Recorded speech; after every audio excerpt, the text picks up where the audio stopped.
Okay, so we are discussing right now regarding e-commerce deliveries in supply chain. My name is Syed Adeel Hussain, and I have had some amount of experience in implementing e-commerce logistics setups from scratch.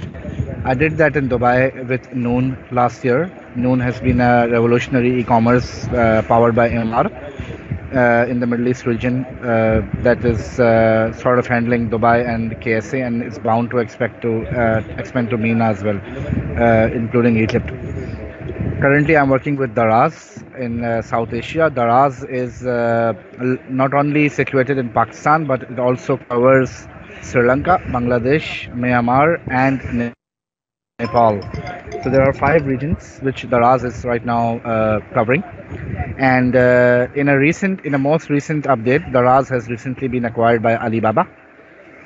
So it has been a great turnaround for people in Daraz, including myself. And well, yes, I'm here right now in front of you, ready to give the answers. Can you talk about how the last mile deliveries in e-commerce are done effectively?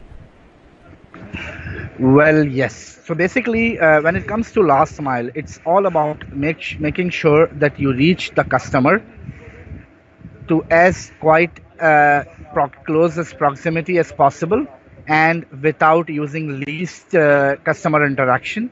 And while doing so, you make sure that you enhance the customer experience.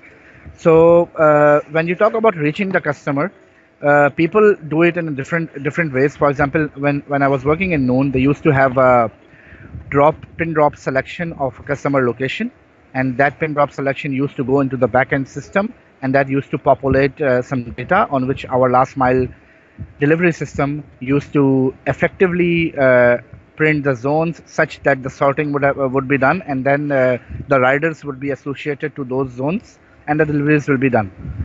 In Daraz, however, the system is a bit different. We don't have a pin drop mechanism until now. Rather, we have addresses in which customers punch in their addresses using autocorrect features. So, for example, if I'm writing an address, the website allows you to, it suggests you an automated spelling of that particular address. That address is already fed into the backend system. So, whenever I select an address, the system gives an indication that that particular address belongs to one particular zone, and that one particular zone belongs to one particular rider. So the package gets assigned to that particular rider, and it gets out to deliver. That's how last mile deliveries are normally carried out. And as a matter of fact, I see the challenges in last mile deliveries are to be able to reach the customer to as close as proximity as possible without interacting, without touching the customer itself. The people get annoyed when you ask them quite a lot of times, hey, can you tell me your street address? Can you tell me where exactly do I need to turn, left, right, blah, blah, blah. So this is how effective last mile deliveries are done. Can you talk about where you've seen some good results?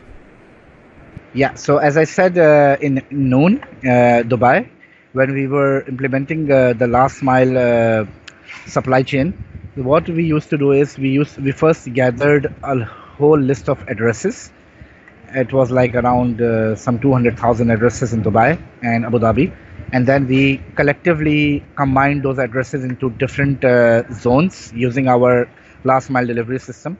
So basically, the system allowed you to do some geofencing based upon those addresses, and those geofenced areas would be then associated to riders.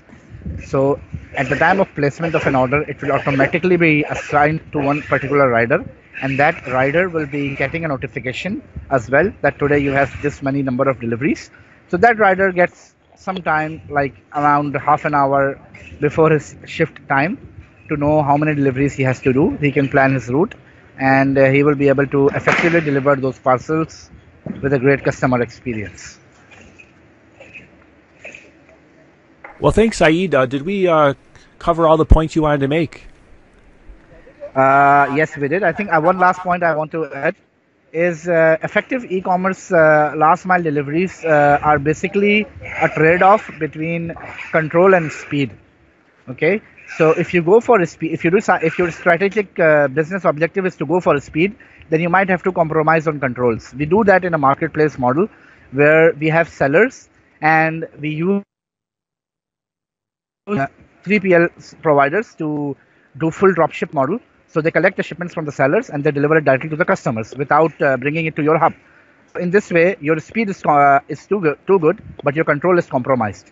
On the other hand, when you have a stock in your warehouse or you bring the stocks to your warehouse, then you add a certain control to your shipments, but that would effectively decrease the speed slightly. So that's how I would say that it's a matter of strategic alignment of speed versus control, and different e-commerce companies have their own strategy. Maybe people who are new to the market, they go for control first, and once that control has effectively been established, they go for speed.